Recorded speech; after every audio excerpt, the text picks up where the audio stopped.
அஸ்ஸலாமு அலைக்கும். Hi guys, welcome back to my channel. இன்றைக்கி இந்த வீடியோவில் ஒரு அவுட்டிங் வ்ளாக் தான் பார்க்க போகிறோம். வாங்க வீடியோக்குள்ளே போகலாம். இன்றைக்கி பார்த்தீங்கன்னா பெருமா வீட்டுக்கு தான் போகிறோம். நான் ஆல்ரெடி ஒரு வீடியோவில் சொல்லியிருப்பேன், என்னோடய பெருமா வந்து 1 மந்த் பேச்சுக்கு வந்து சிஸ்டர்ஸ் எல்லாருமே வந்து கேரளாவுக்கு வந்திருக்காங்கன்னு. ஸோ அவங்க வீட்டுக்கு தான் நான் போகிறோம். பட் அவங்கக்கிட்ட நாங்கள் இன்ஃபார்ம் பண்ணலை நாங்கள் வரோம் அப்படின்னு சொல்லிட்டு. ஏன் அப்படின்னா, கொஞ்ச நாள் முன்னாடி என்னோடய தங்கச்சி வந்து சர்ப்ரைஸாக வந்து வீட்டுக்கு வந்திருந்தா. ஸோ அவளை சர்ப்ரைஸ் பண்ணலான்னு சொல்லிட்டு வீட்டில் யார்கிட்டையாவது ஒருத்தவங்க கிட்ட சொன்னால் கூட யாராவது சொல்லி கொடுத்துருவாங்கன்னு சொல்லாமே போயிட்டோம். அந்த வீடியோ சிஸ்டர் வந்த வீடியோ நான் ஷார்ட் வீடியோவாக உங்களுக்கு வந்து நான் அப்லோட் பண்ணுறேன். இப்போ பார்த்திங்கன்னா ரொம்ப ஹாப்பியாக இருக்குது. ஏன்னா என்னோடய சிஸ்டரை மீட் பண்ண போகிறேன் அப்படிங்கும்போது ரொம்ப ஹாப்பியாக இருந்துச்சு எனக்கு. ஏன்னா ஊரில் இருக்க வரைக்கும் நிறைய டைம் ஸ்பெண்ட் பண்ணோம். இங்கே வந்துட்டு அவ்வளோ டைம் ஸ்பெண்ட் பண்ண முடியாது. ஏன்னா ஃபோன் கூட அடிக்கிறதுக்கு ரொம்ப கஷ்டமாக இருக்கும். ஸோ அவங்க கூட டைம் ஸ்பெண்ட் பண்ண போகிறோங்கிறது ரொம்ப ஹாப்பியாக இருந்தது எனக்கு. நாங்கள் வந்து இங்கே பயங்காடி வந்து ரீச் ஆகிட்டோம். இன்னும் கொஞ்சம் நேரத்தில் வந்து வீட்டில் போய் இறங்கிடுவோம். அவங்கக்கிட்ட சொல்லாததுனால அவங்க எப்படி இருப்பாங்கலாம் தெரியல. அதனால நான் அந்த வீடியோ வந்து இறங்கிட்டு அதுக்கப்புறம் கண்டினியூ பண்ணலான்னு இருக்கேன்.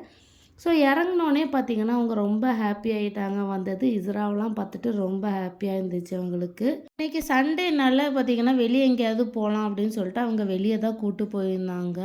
ஸோ வீட்டில் இருந்து கொஞ்சம் ஹாப்பியாக ஜாலியாக இருக்கிறதுக்கு வெளியே போனால் இன்னும் கொஞ்சம் நல்லா ஹாப்பியாக இருக்கலாம் இல்லையா?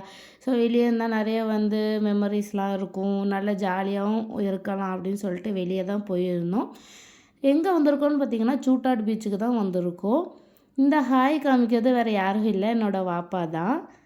இந்த பீச்சோட வியூ வந்து ஆல்ரெடி என்னோடய சேனலில் நான் போட்டுருக்கேன் வீடியோவாக. ஸோ அந்த வீடியோட லிங்கை கீழே டிஸ்கிரிப்ஷனில் கொடுக்குறேன், போய் செக் பண்ணிக்கோங்க.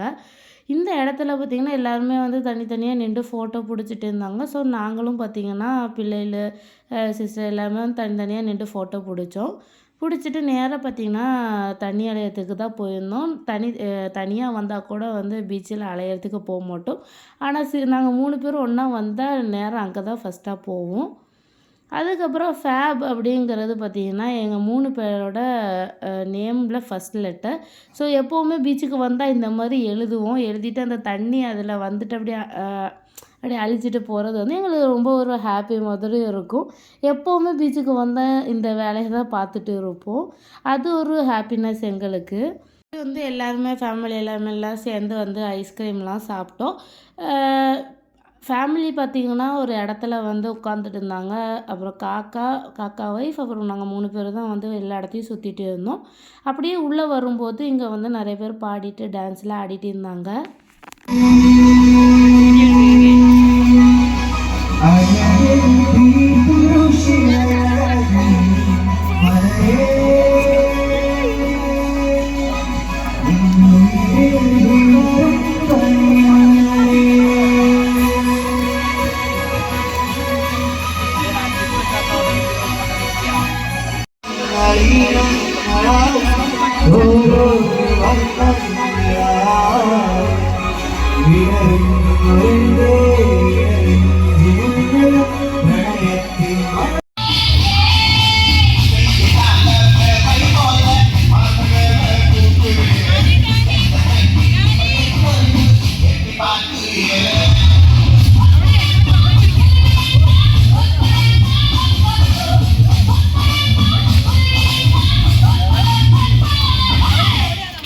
நெக்ஸ்ட்டு பார்த்திங்கன்னா போட்டிங்க்கு தான் வந்து நேராக வந்திருந்தாங்க. ஸோ நான் வந்து சின்ன பிள்ளையில் போட்டிங் போனது தான். அதுக்கப்புறம் இப்போ தான் ஃபஸ்ட் டைமாக போகிறேன். சின்ன பிள்ளைனா ஒரு 10 வயசு 12 வயசு அந்த ஸ்டேஜில் தான் போயிருப்பேன். அதுக்கப்புறம் இப்போ போகும்போது கொஞ்சம் எனக்குள்ள ஒரு பயம் இருந்தது. நான் வரல அப்படின்னு சொன்னேன். அவங்க சிஸ்டர் எல்லோரும் சேர்ந்து கம்பல் பண்ணி வா, ஒன்றும் பயம் இல்லை அப்படின்னு சொல்லிட்டு கூப்பிட்டு போயிருந்தாங்க. இருந்தாலும் மனசுக்குள்ளே கொஞ்சம் பயம் இருந்துச்சு. ஏன்னா ரொம்ப நாள் கழித்து நம்ம ஃபஸ்ட் டைம் ஒரு எதில் போனாலும் ஒரு பயம் இருக்கும் இல்லையா? ஸோ அந்த மாதிரி எனக்கு ஒரு பயம் இருந்தது. பட் பரவாயில்ல, நல்லா இருந்துச்சு போனது. ஒரு பயம் இருந்தாலும் கொஞ்சம் நல்லா இருந்துச்சு. கிளைமேட்டும் பார்த்திங்கன்னா ரொம்ப சூப்பராக இருந்துச்சு. உங்களுக்கு வீடியோவில் பார்த்தாலே தெரியும், நல்லா ஜில்லுன்னு இருந்துச்சு கிளைமேட்டு. வியூவும் பார்த்திங்கன்னா ரொம்ப சூப்பராக இருந்துச்சு. என்னோடய சிஸ்டர் தான் வந்து வீடியோ எடுத்துகிட்டு இருந்தாங்க. ஏன்னா நான் பேக் சைடில் உட்காந்துட்டு இருந்தேன். வியூ எல்லாமே அவங்க உட்காந்துருந்த அந்த சைடாக தான் இருந்துச்சு. அதனால் வந்து ஃபோனை கொடுத்து அவங்கக்கிட்ட தான் நான் வந்து எடுக்க சொல்லியிருந்தேன். ரொம்ப நாள் கழித்து போனதுனால கொஞ்சம் ஹாப்பியாகவும் கொஞ்சம் பயத்தோடையே தான் வந்து இருந்தேன். போட்டிங் முடித்தோடனே நேராக பார்த்திங்கன்னா ஸ்நாக்ஸ் வந்து எதாவது சாப்பிட்லான்னு சொல்லிட்டு வந்துவிட்டோம். ஸ்நாக்ஸ் சாப்பிட்டுட்டு இருந்தாப்புல பார்த்திங்கன்னா ரொம்ப நேரமாக கிறிஸ்மஸ் ட்ரெஸ் போட்டு ஒருத்தவங்க வந்து சுற்றிட்டே இருந்தாங்க. அங்கே உட்காந்து கொஞ்சம் நேரம் வந்து இந்த பாட்டு பாடுறதை கேட்டுட்டு இருந்தோம்.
பார்க்கில் 3 பேரும் சேர்ந்து ஊஞ்சல்லாம் வந்து விளையாடி கொஞ்சம் நேரம் விளையாடிட்டு இருந்தோம். அதுக்கப்புறம் பாப்கார்ன் வாங்கிட்டு இருந்தாப்புல வண்டி வந்துட்டு அப்படின்னு சொல்லியிருந்தாங்க.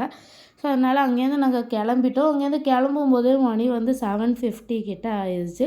சரி அவங்க வீட்டுக்கு போகும்போது ஒரு 10 மினிட்ஸில் வீட்டுக்கு போயிடலாம். ஸோ பெருமா வீட்டில் வந்து ஒரு 8 மணிக்கிட்ட இறங்கிட்டு அதுக்கப்புறம் ஒரு 9 மணிக்கிட்ட அங்கேருந்து வீட்டுக்கு கிளம்பிடலாம் அப்படின்னு சொல்லி ஒரு பிளான் இருந்துச்சு. அதனால் இப்போ நேரம் பார்த்திங்கன்னா பெருமா வீட்டுக்கு தான் கிளம்பி போயிட்டு இருக்கோம். ஸோ எங்கள் வந்து ரொம்ப ஜாலியாக இருந்துச்சு. பீச்சில் வந்து 3 பேர் வந்து தனியாக நிறைய டைம் ஸ்பெண்ட் பண்ணோம். ரொம்ப ஹாப்பியாக இருந்தது. அதுக்கப்புறம் வண்டியில் போகும்போது பார்த்திங்கன்னா என்னோடய சிஸ்டரோட பையன் வந்து என் கூட தான் இருந்தான். என் கூட இருந்துட்டு நிறைய கொஞ்சம் கொஞ்சமாக பேசிட்டு வந்தான். ரொம்ப நாள் கழித்து அவன் கூடயே டைம் ஸ்பெண்ட் பண்ண மாதிரி இருந்துச்சு. சரி அவன் பேசிட்டு வந்ததில் சில வார்த்தைகள் மட்டும் நான் வந்து உங்களுக்கு இந்த வீடியோவில் வந்து அப்லோட் பண்ணுறேன் பாருங்கள். சப்ஸ்கிரைப் பண்ணுவோம். இந்த வீடியோ பிடிச்சிருந்தா லைக் பண்ணுங்க. வீட்டில் வந்து இறங்குனதுக்கப்புறம் கொஞ்சம் நேரம் எல்லோரும் பேசிகிட்டு இருந்தோம். பேசினதுக்கப்புறம் வண்டி வந்துச்சு. நாங்களும் வந்து கிளம்பிட்டோம். ஏன்னா வீட்டில் வந்து ஹஸ்பண்டும் தம்பியும் வந்து இருக்காங்க. ஸோ ரொம்ப லேட் பண்ண வேணாம்னு சொல்லிட்டு ஒரு 8 மணிக்கே கிளம்புற ஐடியா இருந்துச்சு. ஸோ 8 மணிக்கு தானே அங்கேருந்து பீச்சிலேருந்து கிளம்புனதுனால 9 மணி ஆயிடுச்சு. ஸோ சிஸ்டரோடலாம் வந்து கொஞ்சம் டைம் ஸ்பெண்ட் பண்ணனால இந்த நாளே பார்த்திங்கன்னா ரொம்ப ஹாப்பியாக இருந்துச்சு எனக்கு. ஸோ உங்களுக்கு இந்த வீடியோ பிடிச்சிருந்தா லைக் அண்ட் ஷேர் பண்ணுங்கள். அண்ட் மறக்காமல் என்னோடய சேனலை சப்ஸ்கிரைப் பண்ணாமல் பார்த்துட்டு இருக்கீங்கன்னா சப்ஸ்கிரைப் பண்ணிக்கோங்க. கூடவே பக்கத்தில் இருக்க நோட்டிஃபிகேஷன் பெல் ஆன் பண்ணிக்கோங்க. அப்போ தான் நான் போடுற வீடியோ உங்களுக்கு நோட்டிஃபிகேஷனில் வரும். வீடியோ மிஸ் ஆகாது.